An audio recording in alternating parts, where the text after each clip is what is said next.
নমস্কার বন্ধুরা, চন্দনার মিনি কিচেনে আপনাদের সবাইকে স্বাগত। আশা করি বন্ধুরা তোমরা সবাই ভালো আছো, সুস্থ আছো। আজ আমি চলে এসেছি আরো একটি নতুন রেসিপি নিয়ে। আজ আমি আপনাদের বানিয়ে দেখাবো সর্ষে দিয়ে বাটা মাছের ঝাল। সর্ষে দিয়ে বাটা মাছের ঝাল তো আপনারা বাড়িতেই অনেকেই অনেকভাবে বানিয়ে খেয়েছেন। আমি কিভাবে বানাই দেখতে থাকুন বন্ধুরা, ভিডিওটি প্রথম থেকে শেষ পর্যন্ত। সর্ষে দিয়ে বাটা মাছের ঝাল বানানোর জন্যে এখানে আমি বাটা মাছ 400 গ্রাম নিয়েছি। মাছগুলো বেশ ভালোভাবে ধুয়ে পরিষ্কার করে জল ঝরিয়ে রেখেছি। এবারে মাছের মধ্যে নুন আর হলুদ দিয়ে দেবো, দিয়ে বেশ ভালোভাবে মাছটাকে আমি মেখে নেবো। মেখে নিয়ে 3 মিনিটের জন্য রেখে দেবো, যাতে করে মাছের মধ্যে নুন হলুদটা ঢুকে যায়। 3 মিনিট বাদে গ্যাস অন করে আমি কড়াই বসিয়ে দিয়েছি। কড়াইয়ের মধ্যে দিয়ে দিলাম সাদা তেল। আপনারা চাইলে সর্ষের তেলেও রান্নাটা করতে পারেন। তেলটা একটু নেড়ে চেড়ে নিলাম। এবারে নুন হলুদ দিয়ে মেখে রাখা মাছগুলো একে একে তেলের মধ্যে দিয়ে দিলাম। দিয়ে এক পিঠ বেশ ভালোভাবে লাল লাল করে ভেজে নিয়ে মাছগুলো উল্টে দেবো। চ্যানেলে যদি আপনারা নতুন হয়ে থাকেন চ্যানেলটিকে সাবস্ক্রাইব করে দেবেন, পাশে থাকা বেল আইকনটি ক্লিক করে দেবেন। আমার নতুন নতুন ভিডিও নোটিফিকেশন সবার আগে আপনার কাছে পৌঁছে যাবে। মাছগুলো দু পিঠ বেশ ভালোভাবে ভাজা হয়ে গেলে মাছগুলো আমি তুলে নেব। আরও কয়েকটা মাছ আমি এইভাবে ভেজে নেব। ভিডিওটা যদি ভালো লাগে একটা লাইক করবেন, কমেন্ট করবেন বন্ধুরা, শেয়ার করবেন। আর আপনারা আমার পাশে থেকে আমাকে প্রচুর সাপোর্ট করুন।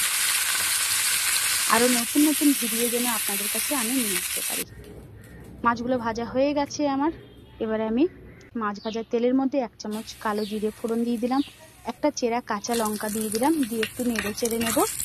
এবারে দিয়ে দেবো সামান্য হলুদটা দিয়ে একটু নেড়ে চেড়ে আগে থেকে সর্ষে আর কাঁচা লঙ্কা আমি বেটে রেখেছি সেটাকে তেলের মধ্যে দিয়ে দেবো।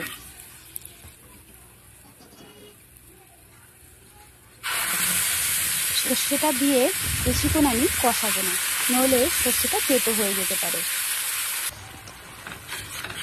এখন একটু নেড়ে চেড়ে নিয়েছি। এবারে দিয়ে দেবো স্বাদ মতো নুন আর সামান্য চিনি আর নুনটা দিয়ে একটু নেড়ে চেড়ে আরো কিছুক্ষণ নেব। এখন মশলা থেকে তেল ছেড়ে এসেছে। এবার আমি সর্ষে বাটা বাটি ধোয়া জলটা আমি মশলার মধ্যে দিয়ে দেবো।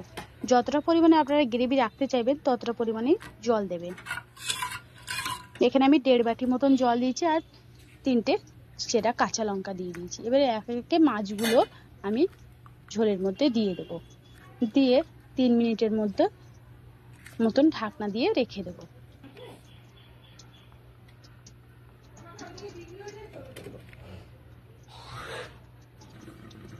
তিন মিনিট বাদে ঢাকনাটা খুলে আমি একটু নেড়ে চেড়ে নেব।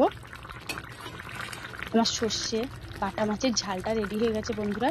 বাড়িতে একবার এইভাবে বানিয়ে খেয়ে দেখবেন বন্ধুরা, গরম ভাতে জাস্ট জমে যাবে।